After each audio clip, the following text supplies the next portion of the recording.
Hey guys, it's me, Seren, back with another video. I am here with my Justice League, Justice League, Justice League. I'm here with my Justice League shirt on that I got from WonderCon and Anaheim. Oh, cons, how I miss you. I hope you're able to come back soon. This is going to be my review video for Zack Snyder's Justice League, also known as the Snyder Cut. There will be spoilers. Spoilers, spoilers, spoilers, spoilers, spoilers, spoilers, spoilers, spoiler alert, spoiler alert, spoiler alert, spoiler alert, spoiler alert. So you can't say you didn't know. As I always do, my spoiler alerts, there will be spoilers, even though I will not be doing a recap because this movie is 4 hours long, so I just can't go through the whole plot. I am going to be doing this review video in the good, the bad, and the ugly format, even though I don't really have any ugly. So instead of GBU format, it's just going to be GB, the good and the bad, starting with the good. I just want to start off by saying I really loved this movie. You guys know I was also a fan of the original. I don't like saying original because technically this is the original. So I guess the first. I was a fan of the first Justice League. I did see it several times in the theaters. I did review it. I will include links to all relevant review videos in the description box. So that will probably be Justice League, Wonder Woman, and Aquaman reviews will definitely be, oh, and probably Suicide Squad 2 will definitely be in the description box. But I really loved this movie. I thought it was a very enjoyable watch despite the length. It was actually a very fun movie despite the seriousness of some of the themes. The executives were so scared about this movie being grim or gloomy, and I really didn't find it to be that at all. I felt like they complained about wanting the movie to be a good time, which is why they brought Joss Whedon and his red filter on board. Yet this movie is better, it's a better time than the first one. It's better paced than the first one. It's just better everything than the first one. And again, it's so interesting because when the first Justice movie came out, people talked so bad about it and they put all this blame on Zack Snyder. And here we basically got the confirmation that Zack Snyder was not the problem. The executives were the problem. Joss Whedon was the problem. Zack Snyder was not the problem here. This movie was paced exceptionally well. The use of the 8 parts to break up and to sort of establish chapters visually really works. I feel like this is something Tarantino does a lot as well with these longer, running time movies. It's almost essentially a double feature. And when it's utilized correctly, it can really work. And it does here. I've seen people saying they already watched the Snyder Cut twice, 3 times, 4 times in the week and a half that it's been out, and it's 4 hours long, so that's saying something if you've already watched it several times. The plot is much improved. The ending is totally different. Fuck you to everybody that was like, it's gonna be the same movie. Oh, herder, it's gonna be the same movie. Zack said he only filmed an extra 15 minutes of footage, so it's gonna just be the same exact movie.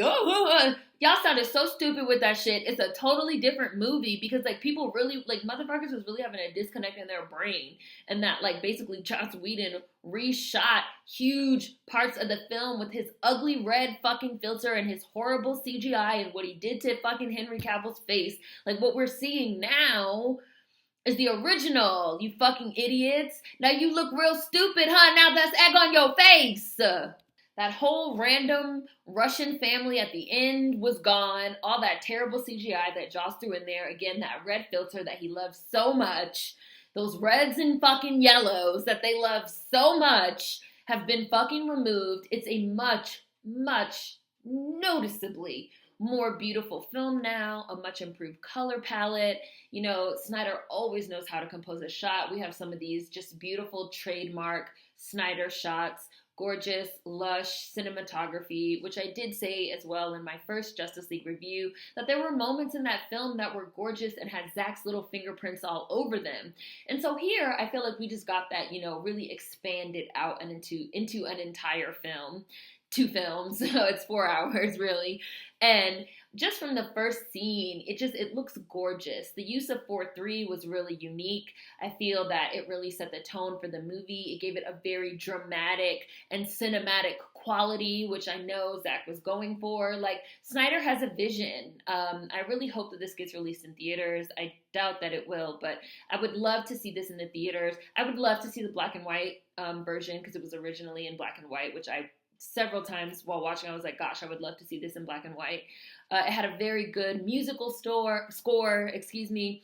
And it's just like a truly epic, sweeping movie from beginning to end. You know, like Zack likes to make these big, large scale, you know, like 300, and, you know, like he likes to make these big, large scale films. His Watchmen film, his Sucker Punch film, which I feel is hugely, hugely, hugely misunderstood. I might do a video breaking down Sucker Punch, even though there's no black people in it, so that's not the type of thing I would normally do, but I love that movie, and I really feel it's like the reception to it is really strange to me. But Zack loves to do these like large scale, like an epic movie. Like, the epic movie used to be a genre, you know, like the original epic movie, like Ben-Hur, right? Like, just this large, grand scale vision.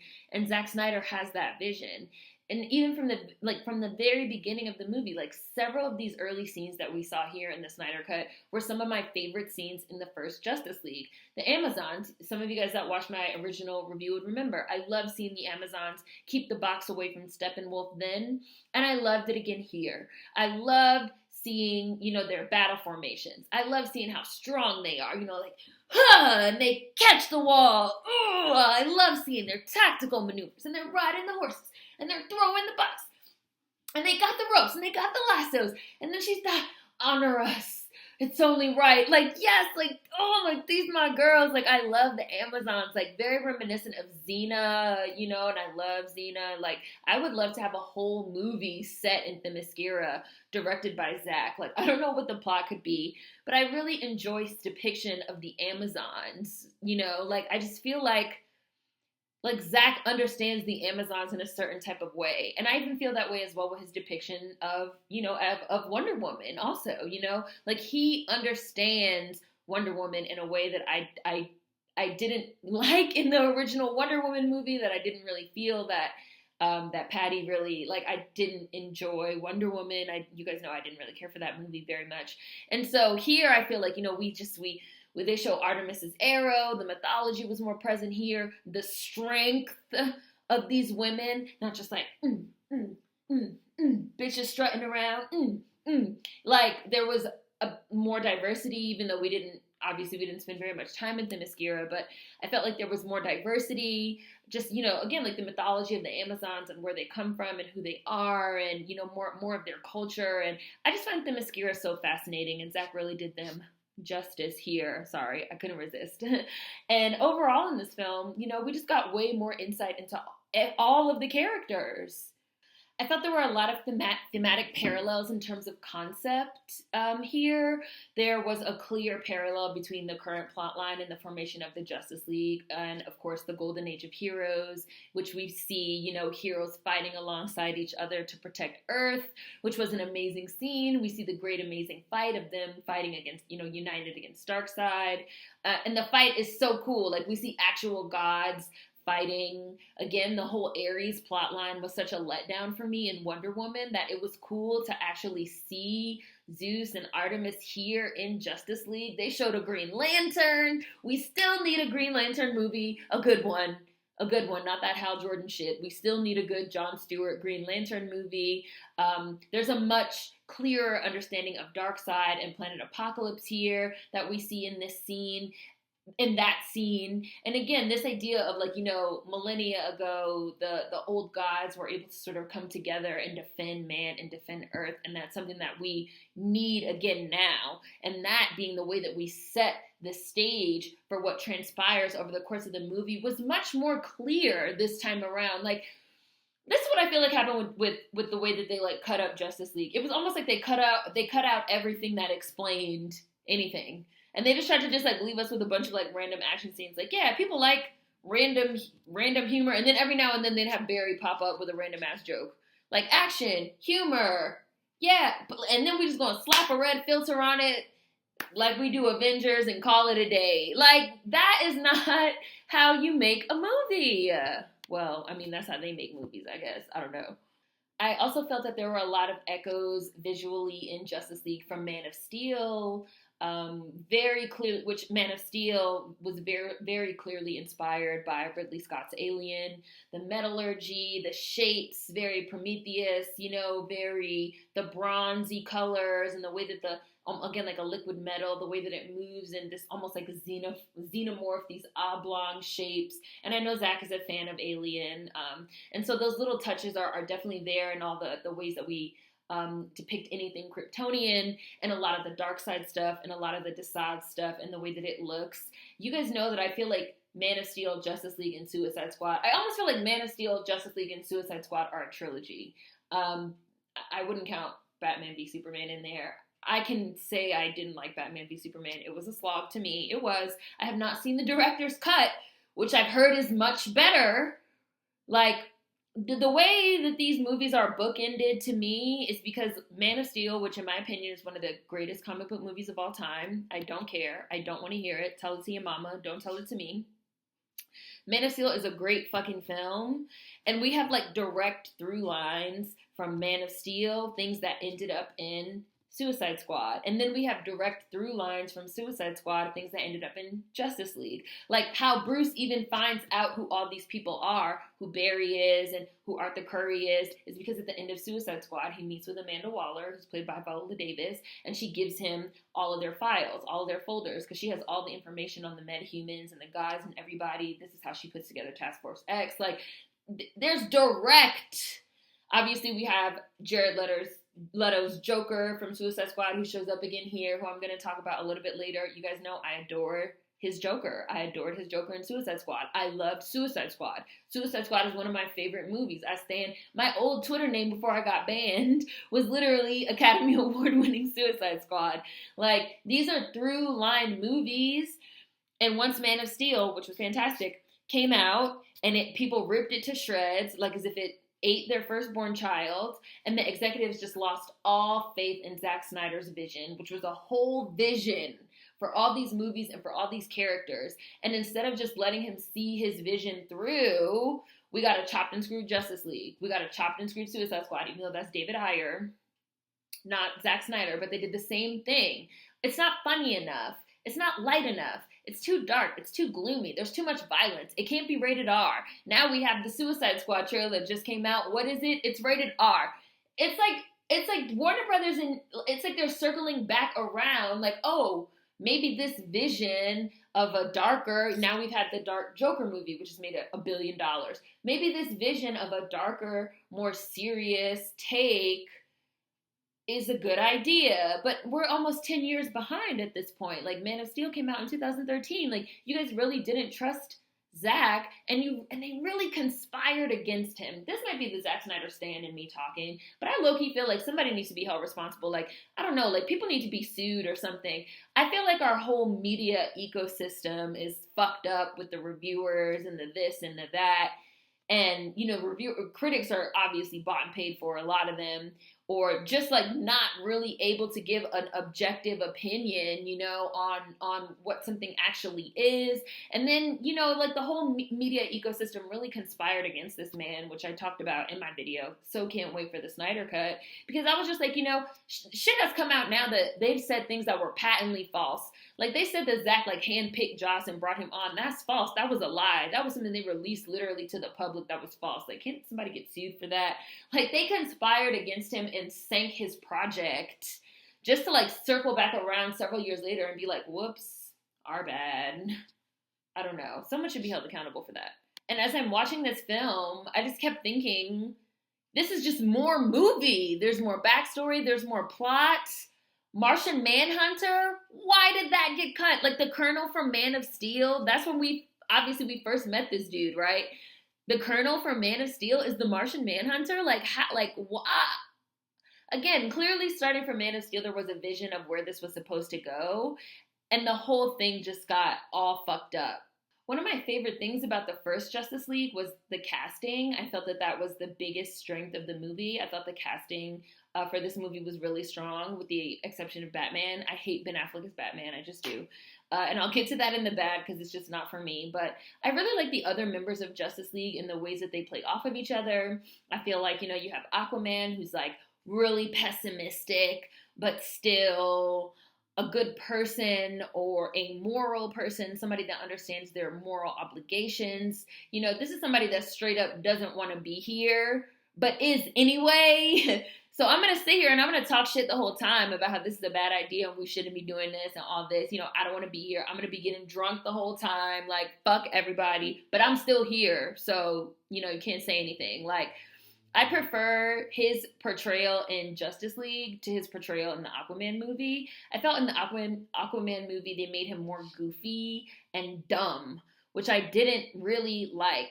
Here, again, it's more of a darker take. And even when I say darker, I mean, like, I feel like there were some overt noir elements in this film. And you guys know I love noir. I love noir as a genre. I love neo-noir, which is definitely having a resurgence. Very slick, very, just like, it's very much noir. And especially with Aquaman and Cyborg, I felt like it was played up a lot. And Aquaman here is a bit more serious, a bit more devil-may-care, a lot more powerful, very much more reminiscent of like an old god, which he is, which I feel like it's taken more seriously in this movie than in Aquaman when he's just like big, dumb idiot. And they have Mira, who I fucking hate. I hate Amber Heard. I hate her as Mira. I hate her casting. I hate her red wig. I hated when they showed her here. I am not a fan of her ass. And it's just like, they're like gods on Earth. Except for Barry, who's like a metahuman, and Batman, who's like a psychotic human being. But like, these are essentially gods on Earth. And I do appreciate the noir elements and the seriousness with which we see their power, like seeing like all the scenes that were so beautiful of Aquaman in the first Justice League that we see again here, of him like walking into the storm and like the storm all around him, and again like him drinking, and beautifully shot, beautifully rendered, amazing colors, and just like, this is somebody that could really fuck you up. But he's here, even though he doesn't want to be here. He's very much rebellious, again, very much devil-may-care, but very powerful, which they don't downplay, which I love to see. I love Jason Momoa's Aquaman. I love his like sharp, sarcastic, almost bitter, but not quite there yet. Just sharp, just like on it. I just love his personality here a lot more than what they kind of turned his personality into in the Aquaman, sort of standalone movie. Obviously, you guys know I love Cyborg. Cyborg was my absolute favorite thing about the first Justice League. I sort of went on and on and on about how much I loved him there. And you could even tell watching the first one that his role was supposed to be bigger. You could tell that he was supposed to be being set up as sort of the heart of the team and the heart of the story and the heart of the film, especially when you consider that he himself is also a mother box. He runs off of mother box power. That's what's keeping him alive. And we even see here that like that is what literally created his body, which is something that we did not see in the first one. I love Ray's solemn portrayal of Cyborg as this tragic figure, which again, it just adds insult to injury when you know that Joss was trying to get him to ham it up. Booyah! Well, all these jokes and shit, like that's not what this is. That's not what this is. I felt the way that they depicted when Cyborg is like, when Victor is like inside of the Matrix is awesome. It's like he's there physically watching, like there's a digital projection of himself. Like I feel like in the Matrix they call it like it's a digital rendering of your self-image, how you view yourself, and so it's like he's literally physically there, and he was a hacker when he was alive, which we learned he's like a super smart genius hacker, and now he can go anywhere on the internet in the digital plane, and we see like a physical rendering of this plane, which is just very cool how they show his abilities as Cyborg and all the access that he has, how he can like basically get into anywhere and like see things. I'm also a fan of Doom Patrol. I have watched both seasons of Doom Patrol. I hope there's a third season. So it's also interesting now that I've watched Doom Patrol, seeing Ray's interpretation, because this interpretation of Cyborg and Victor Stone is very different from Vic on Doom Patrol, who I also love. And so much of Victor was cut from the movie. The entire football in the snow scene, beautiful, beautiful scene. Him being so smart, him being a genius and hacking into shit, cut. We actually see his mom here, who was cut. And we so rarely get to see black mothers, you know? Like, a lot of times these days, like, the moms be dead. Like, there was no black mom in that shitty-ass Fantastic Four movie that they did with Michael B. Jordan. And, like, they never showed fucking Michael B. Jordan as Killmonger's mom in Black Panther. Not even a picture. We never meet her, not even once. Even though, like, allegedly she has to be the person that raised him, right? After his father got killed. So, you know, like, we so rarely see black mothers, and to also see the relationship with his mother and the bond that they had was just beautiful and gave us so much more, again, extra emotional weight and depth when we see the accident and we see his dad turning him into Cyborg. We see his body, and then we see the mother box power sort of like build, you know, like we finally get to see a complete arc for Cyborg and his whole tragedy and the Frankenstein monster parallel of, you know, what makes a monster, what makes someone good, what makes someone evil. To me, that's the heart of the movie. This is something we see popping up repeatedly, right? We have Aquaman, who has all these powers but doesn't want to do shit. We have Batman, who the crux of Batman is the Batman really good or bad? Like, Batman is a fucking grown man that dresses up in a bat and beats the shit out of people. And this version of Batman with Ben Affleck also uses guns and shit like that. So it's kind of like, there's even like a little bit of a nod towards it with the depiction of the parademons, right? When we have the drawing and it's like, you know what it looks like. I know who it fucking looks like. I know it looks like Batman. Like, a common sort of through line again, and a thread is, you know, what makes a monster? What makes someone good? What makes someone evil? What makes someone a hero? Which is also a question that we even constantly see popping up for Diana. It's something that we constantly see popping up for Barry, whose father is in prison for a crime, murdering his mother that he didn't commit. You know, we actually know that it was another speedster that did it. But, you know, and so, like, Barry is trying to, like, get this, you know, criminal justice job, which he does end up getting at the end, which really is a beautiful moment between him and his dad, because he's trying to, like, fight for his father's rights. You know, he has all these powers as a metahuman, but he can't get his father out of jail. So all these questions that we really see, a lot of them, again, through Cyborg as the heart of the story. And again, very noir, you know, tons of amazing noir elements. I also want to point out that I felt like the sound mixing for Cyborg was great. His cyborg noises when he's moving around, like, they're like these noises that they incorporate that really add to the world building. I love Ray Fisher. As you guys know, Ray Fisher is everything. Ray Fisher is life. Loved him in the first one. So magnetic, so charismatic. Black American, stage trained, theater trained, from New Jersey, you know, and he pushed hard for this, and he's amazing in it. And I feel like we owe Ray a fucking lot, you know, like, they're basically saying now that Joss Whedon is being blacklisted. Like, we kind of owe Ray Fisher a lot. So, like, congratulations to Ray. Kudos to you. Loved you in the first one. Love you here even more. Amazing story arc. Just really amazing to, like, finally see Cyborg get his moment, you know. I really wanted to see that, and I loved the way that his whole storyline played out. A lot of you guys know that my second favorite character in Justice League is Superman. I love Zack Snyder's Superman. I love Henry Cavill as Superman. I think it was the perfect casting. I adored Man of Steel. Like I said, I feel like it's one of the greatest comic book movies of all time. You guys know I stand the fuck out in my original Justice League review when they woke Superman up, and it really fucking bothers me how my Superman has been shortchanged. Like, let me get that out of the way. Like, Henry, we love you. We still want Man of Steel 2, even though I know he's in The Witcher now. I did watch the first season of The Witcher, so I know his time is limited, but it's just like, you know, XX really destroyed our universe. So yeah, I love Henry Cavill as not only Superman, but also as Clark. I think he does a really good job at playing up the duality of those roles. Some of you guys know that one of my criticisms of Gal Gadot's Wonder Woman was, for example, I felt she did a great Diana innocent, wide-eyed, doe-eyed Diana out in the world, but I didn't like her Wonder Woman. I didn't think her Wonder Woman seemed strong and brave and courageous. Ben Affleck, his Bruce is okay, but I don't like his Batman. Henry Cavill is, somebody that's really able to embody the duality of Clark, who's shy, mild-mannered, farm boy from Kansas that was bullied as a child, and but that also is Kal-El with who's a god, basically, who has these power, who's a god on earth, with these powers.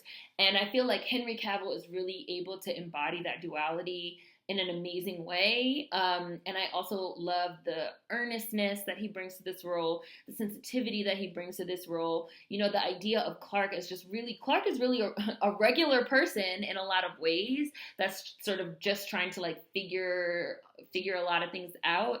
But at the same time, he has these powers that are really compounding. And in a lot of ways, they even go against his personality. And I just really feel like Henry Cavill was a spot on choice, and I love seeing him here. Again, I kind of feel like this idea really hangs around Superman, and in my opinion, it's even a core component of Superman's character in the DC and the Detective Comics canon. We have a fascination with Dark Superman, and this idea of nature versus nurture hangs around Superman as a concept. What if Superman and all of his power, who is Superman really? Is he really Clark, or is he really Kal-El? And you have some people that say that he's really Kal-El. He's really Superman. That's who he really is. He's not really Clark. And then you have some people that feel like he is Clark also, He wasn't raised on Krypton. He wasn't raised by Jor-El. He wasn't raised in that sort of culture, and he doesn't really know anything about that. He's a child of Earth. But in a lot of ways, he is also Kal. So this question of, what if Superman and all his powers, which is his nature, his Kal-El is his nature, what if he had landed somewhere other than with Ma and Pa Kent in Kansas and had been raised differently, which is nurture? So there's this question again of nature versus nurture. What if Superman was a monster? What if Superman was evil? We see the dark suit here, which, something darker, this idea of a slightly darker Superman. We see when he first wakes up and he's confused and he attacks them, we see a literal vision of him as a disciple of Darkseid and as a parademon or evil, this is something that I think is also played out as a parallel to Batman as well in this movie. Batman, who's always on the cusp of good and evil. And I also feel that here in Justice League, as well as in Batman versus Superman, I feel like there's a sort of homoerotic undercurrent between Superman and Batman as these forces that are constantly being drawn together under this question of, are you really good or evil? And we resolve it with a little Martha. Martha! Martha! Why did you say that? I couldn't resist. I was also really looking forward to seeing Barry's role expanded out. I feel like Ezra Miller's Barry Allen is very polarizing. I feel like basically it seems like this entire cast is very polarizing, kind of like you either love it or hate it. And for the most part, I'm on the side of I love it, with a few exceptions, which, like I said, I'm going to get to a little bit later. But so especially because so many people, myself included, we love Grant Gustin's Barry Allen on The Flash, the CW show. But I actually have an appreciation. So, I wanted Grant Gustin in this movie. I did not want Ezra Miller. I was not feeling Ezra Miller when it was announced. I was like, I don't know. But I actually have an appreciation for Ezra's Barry. Grant's Barry is just, good guy. And I don't know if that's just because, Grant is a good guy. I don't know. He's just, good guy Barry. Even when he's fucking up and making mistakes, Barry's a good person. Ezra's Barry is a good person too, but his Barry is very sarcastic, very funny, a little bit immature. I definitely love the depiction of the Flash here. It's very different from the TV show, but I feel they got Barry right here. And especially after seeing the crossover event where, we see Barry's version of the Flash and Grant's version of the Flash, and he's like, Flash? That sounds nice. You don't know? Oh my God, I don't know what. I told Victor this could happen. I have an appreciation for Ezra Miller now as Barry. And I'm actually going to get to this a little bit more later on, but I want to say that it's really interesting how moments in this film that I saw previously when the movie just came out. Like, they just make more sense now. They go over a little bit better now because, like, now we've had several more movies. Now we've had, like, we've had a whole crossover event in a TV show. Like, they really rushed. They really rushed into Justice League, and we weren't there yet in terms of the universe they were building and the world they were building and the canon that they were sort of creating. And they just, like, rushed. They were rushing. Instead of letting their films and their world develop naturally under Zack, who had this vision, they were like, we have to, oh my god, like, the Marvel fanboys hate it, and, like, the reviewers, and, like, all these people, and, like, we have to keep up with the Avengers. Let's just, like, grab Joss, and let's just, like, do this, and let's just, like, rush and put out a Justice League. Like, you really didn't have the faith. And now that we're a few years removed, and we've had other projects come out that we're able to see, that we're able to grow with even, and expand out, it's like a total, like, a lot of this stuff feels totally different than when and obviously this movie itself overall is better, but even some of the scenes that are exactly the same, we have more context, like, we have more universe, we have more story, we have more plot, like, we have more. You can't just rush into shit. Like, it's really a problem. I thought the scene where he gets recruited by Batman is really cool. I liked it in the first one. I liked it here. I love whenever anyone calls Bruce the Batman. You're the Batman. I really hope that we're still on track with the Jeffrey Wright, R. Patz, and Zoe Kravitz movie, The Batman. I really hope that movie still comes out. I'm so looking forward to it. But I love the way that they depict the Speed Force here in this film. His lightning and just the way that it looks is really good. I also like that it's being played up that Barry is a time traveler. Like, he's not just a speedster. He's not just fast. He is a time traveler. He can literally travel through time, which we see in this new cut. Steppenwolf initially defeats them, but Barry is able to go back in time.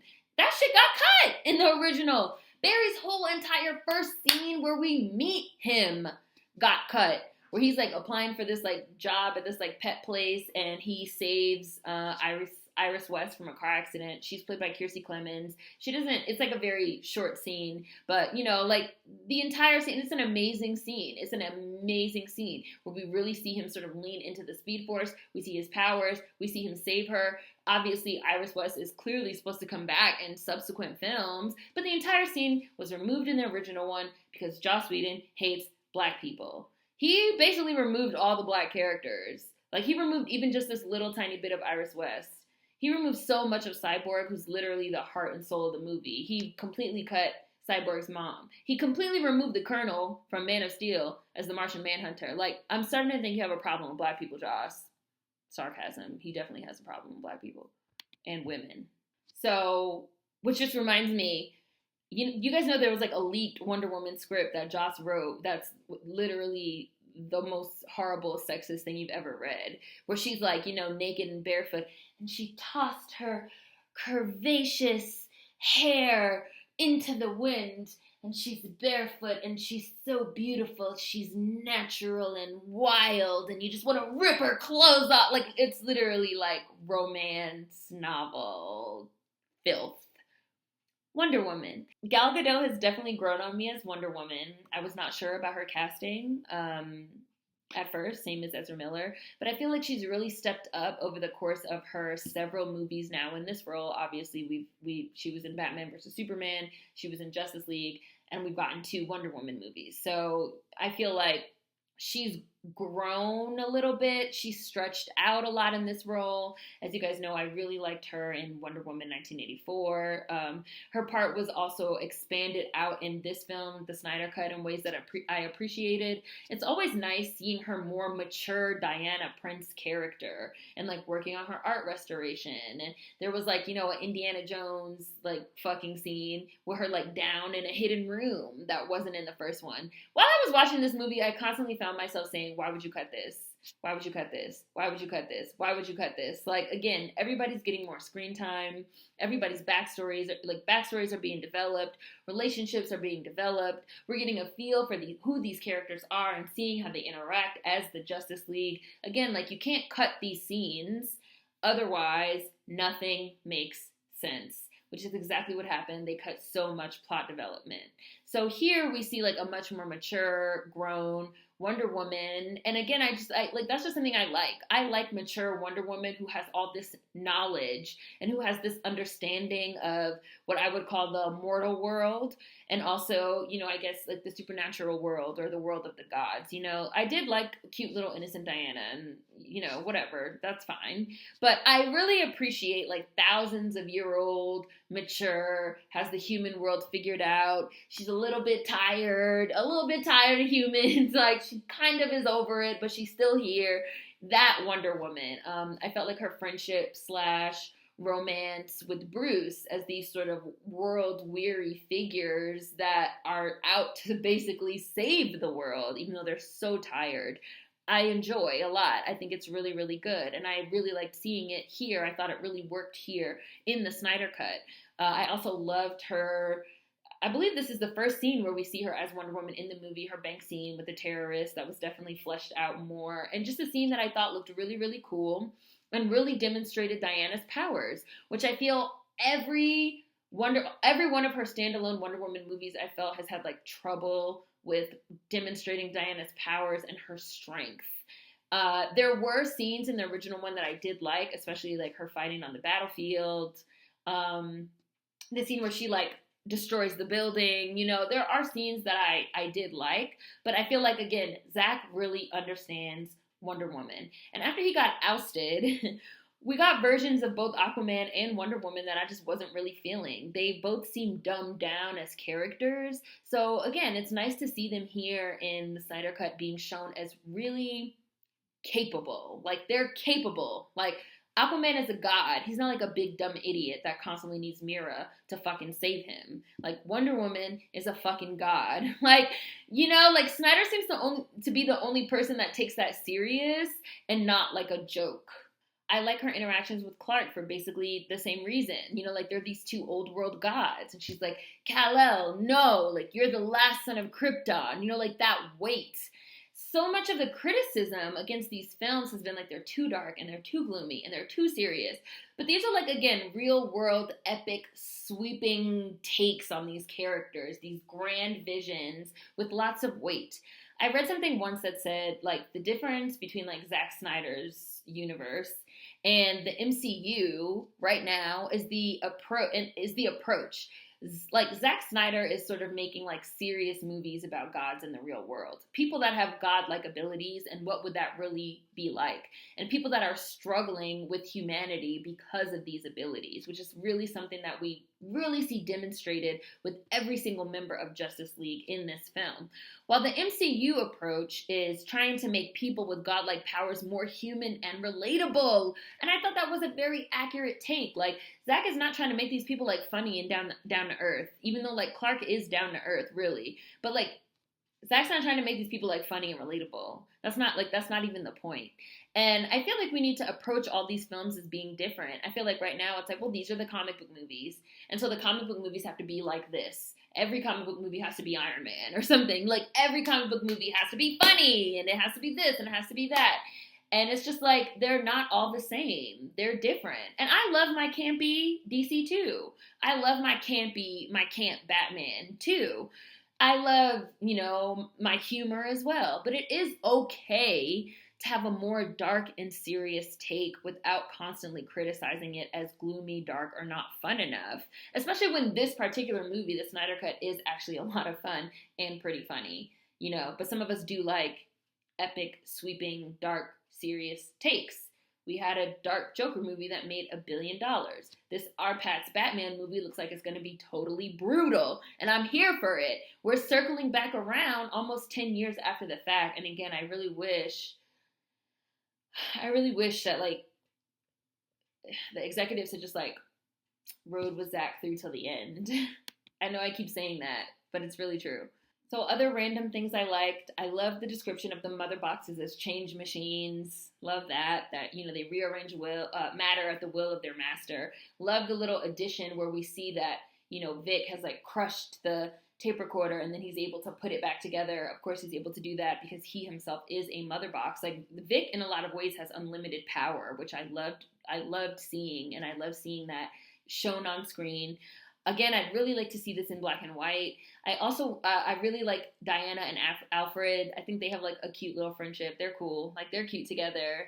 I really thought that this film did a really good visual job of showing how the team forms and how their strengths kind of gel. There was a lot of show don't tell here. Like there's a scene showing how they like each get over a bridge that has like collapsed. Very nice visual cues of their strengths and abilities together. We see them gelling as a team, as the Justice League. You know, we see them utilizing Bruce's technology in a certain type of way. And, you know, like we see why the Justice League works, which I really appreciate. Big difference, as I said previously, in the color scheme of the film, especially the last hour of the movie. The entire world isn't fucking red. You know, this was definitely doctored up and color corrected. Obviously, Henry's face looks a million times better. All that mustache shit clearly is gone. It just all looks better. Like, the quality is way better with everything in the Snyder Cut. We actually see Barry again rewind time here, which I love. A totally different ending. They fucking killed Steppenwolf and sent back his head and his body to Darkseid, which totally does not fucking happen in the original at all. In the original, the parademons like turn on him or something. Way better to see them fucking behead this motherfucker and send him back. And like really setting up Darkseid as this enemy that they now have this history with. And then, you know, like the Lex Luthor and the Slade Wilson Deathstroke stuff, and this totally additional scene of Batman's nightmare of a post-apocalyptic Earth, where we got to see more Joker in all his psychotic, amazing glory, even though it was only like 5 minutes. I loved the casting of Suicide Squad. I love Suicide Squad. I love Jared's Joker. He's excellent in this scene of Batman's nightmare. I know that David Ayer's real cut of Suicide Squad with our fucking Joker footage has to be out there somewhere, because they chopped and screwed the shit out of that movie too. So again, we only got glimpses of what the movie was supposed to be. They totally reshot the third act with all that CGI Enchantress shit, because Joker was originally supposed to be the real villain and they didn't trust the vision. So it's also really funny to see people like loving Jared Leto's Joker here. Like, Jared Leto is a great actor. I've seen him in quite a few things. And it really just, it almost became like a meme. It's like a joke to like troll the DC movies and to just act like they're terrible without even giving them a chance. And now it's like, oh, the executives are fucking shit up. Oh, the fucking fanboys are fucking harassing us all over the internet, but they want to call the DC fans toxic, like as if the Marvel fanboys don't fucking harass everyone. They're a fucking cult, but nobody ever calls them fucking toxic. So it's like, oh, the fans are toxic pieces of shit. The executives are toxic pieces of shit. The reviewers are toxic pieces of shit. Oh, they're the ones that ruin our movie. The people involved that got kicked and ripped to shreds because you guys thought it was funny, you thought it was a joke. Now we're actually seeing the truth. We got to see the Martian Manhunter. Bruce is visited by the Martian Manhunter. We see that they're going to set up the Justice League headquarters in the old Wayne Manor. Obviously, we're setting up for more villains versus Justice League, which hopefully we get some more films on that. Who knows? And it just actually felt like a good, solid, earned ending this time around. The whole movie was just like great for me. I thought it was really fantastic. I loved it. We earned an ending, really good ending. We saw these relationships. We saw this formation of this team. We saw this plot development. We saw this setup for how we could possibly move forward. It was a totally different movie. It was a totally different movie. And I felt like we earned this movie and we got it, and it did not, it totally met my expectations. It did not fall short for me at all.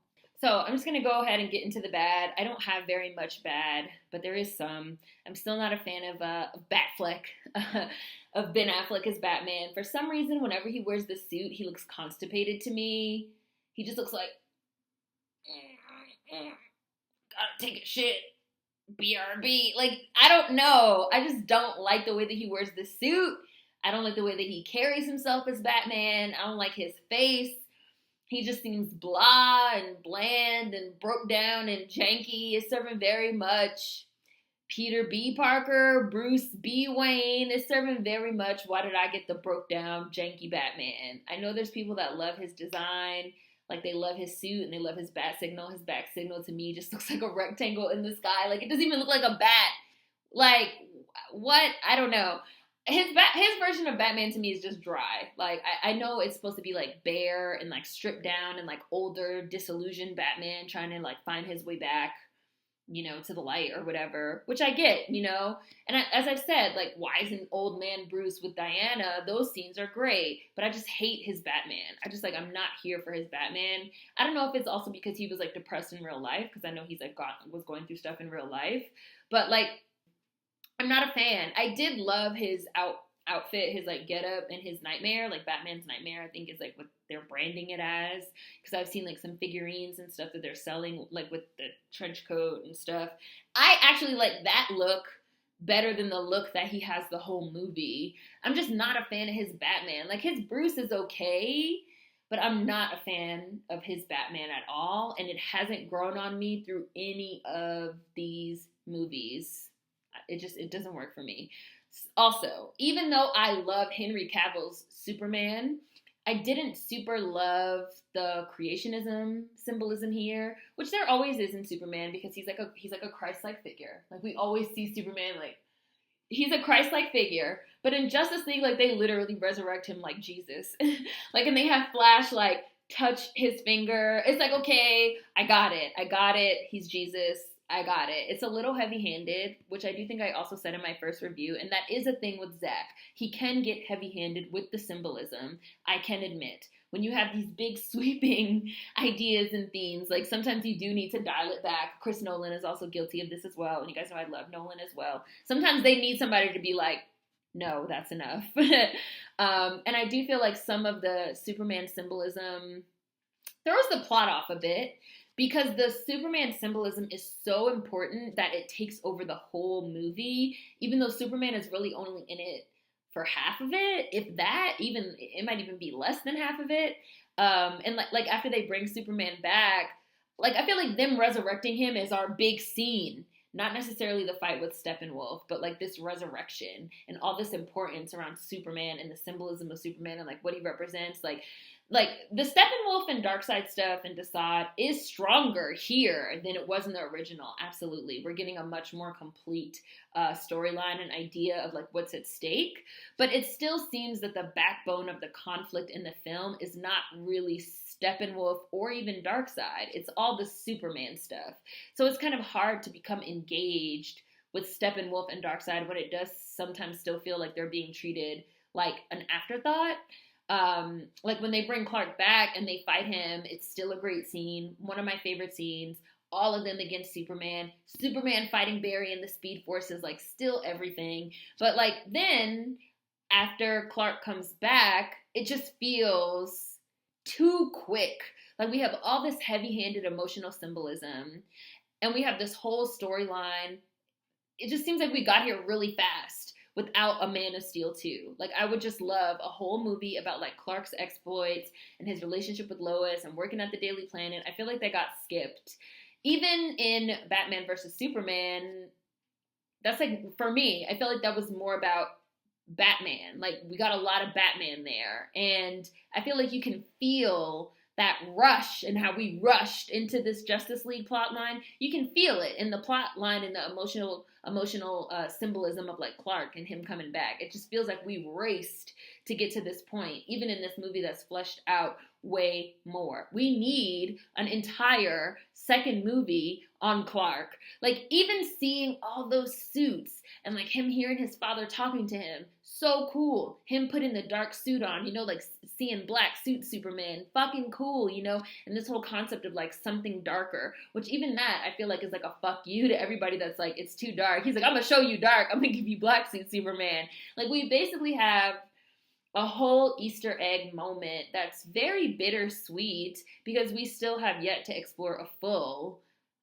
Superman movie. Like the first one, Man of Steel, is an origin story. He doesn't even become Superman until the end. And again, Batman versus Superman is like very much about Batman and like that excuse me, like Batman coming into Clark's life and all this stuff. So we have all this Clark stuff that's supposed to have all this emotional resonance and symbolism, and it just doesn't hit like it's supposed to. Like, I love Amy Adams as Lois Lane, who I feel like a lot of people don't like. I feel like she's not really getting a fair shake in these movies because they've rushed us through this Clark storyline. And I feel like that's the biggest weak point in the film. We're rushed through this Clark storyline. All this emotional resonance and importance is put on Clark, even to the point where Darkseid and Steppenwolf sometimes even feel like they're put on the back burner. We have all this stuff around like Martha and Lois mourning Clark and like, very pretty scenes, beautiful scenes to look at, but it's so hard to emotionally connect to them and the ideas that they're trying to convey, like Lois is the key and like Lois being the one to like bring back Clark after they wake him up and, like how they bring him back right when Lois is finally ready to say goodbye. And these are obviously supposed to be big scenes with big emotional payoff, big symbolism, but it's not there. The emotional payoff is really not there, like, for me, because we just never got fleshed out. Like, they just skipped a lot of plot line to get here. We just haven't had enough time with our Man of Steel storyline for all the Lois and Martha and Clark scenes to be as emotionally resonant as they want them to be. And I say this as somebody that loves the scenes because I love Henry Cavill as Superman. So I still love the scenes, but they could be more emotionally resonant. And it sucks too, because I feel like they established something that was going to be really cool with like Lawrence Fishburne as the editor of the Daily Planet. And I just feel like the ball was really dropped because they lost faith in the creative vision. And even now, as we circle back around and try to course correct, it represents a flaw in the storytelling now, that the plot line feels rushed. And it almost seems like there's nothing that we can do about it now because, the chips fell and they landed where they landed. I also want to say that I felt that at times the tone with Steppenwolf was off. Sometimes I felt like they almost wanted to make him sympathetic, which is weird to me. I felt like they kind of wanted Darkseid to be positioned as our big bad, to use the terminology of Joss bitch ass. But I felt like they kind of wanted Darkseid to be positioned as our big bad, so Steppenwolf is painted as this underling at times. With like all these scenes that I just don't fucking care about, of like Steppenwolf kind of getting like kicked around by like Darkseid and Desaad, and we learned about his banishment and stuff. And I don't know, like that stuff was relevant to plot, but I think it could have been portrayed in a different way. I definitely think Steppenwolf should have been a little bit more vindictive and less whiny. And even sometimes the ways that they showed his face was like,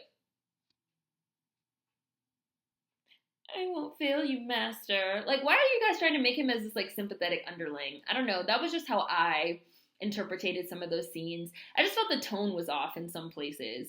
I also do feel like there are some slight continuity issues because obviously the world building was not fully fleshed out in Justice League. Like, and then we got other movies like Aquaman that flesh things out differently. Like, especially in Atlantis, like what we see in Aquaman looks a lot different from what we see here.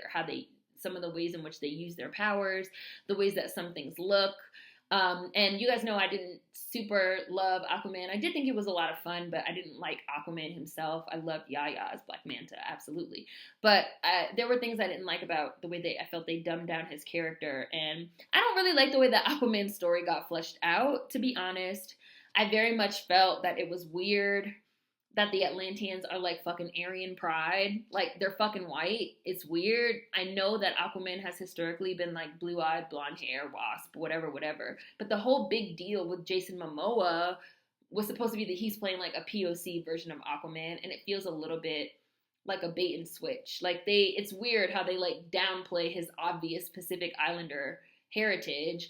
Like, his mom is like a blonde Nicole Kidman, and the Atlanteans look like they just escaped from a fucking Klan rally in the movie. And even here in Justice League, like, why is this like Nordic Icelander shit with these like blondes like singing? I don't know. That just doesn't connect for me. All this emphasis put on this like Icelandic Nordic town, and the Atlanteans are super white. It's just like a lot of centering of whiteness when they made this a big deal about like, we're gonna portray Aquaman in a different way. And I love Jason Momoa as Aquaman. I kind of wish they had like leaned into that more instead of just making it, just his father who we don't even see in this movie, but we do see him in the Aquaman movie. Instead of just making it like, oh, his father is like some, like a person of color, but like everybody else gonna be white. And then really leaning into that, like, and you're a child of two worlds, like, or we could just make everyone look fucking Polynesian. Like, how about we really take that step instead of like centering whiteness so much?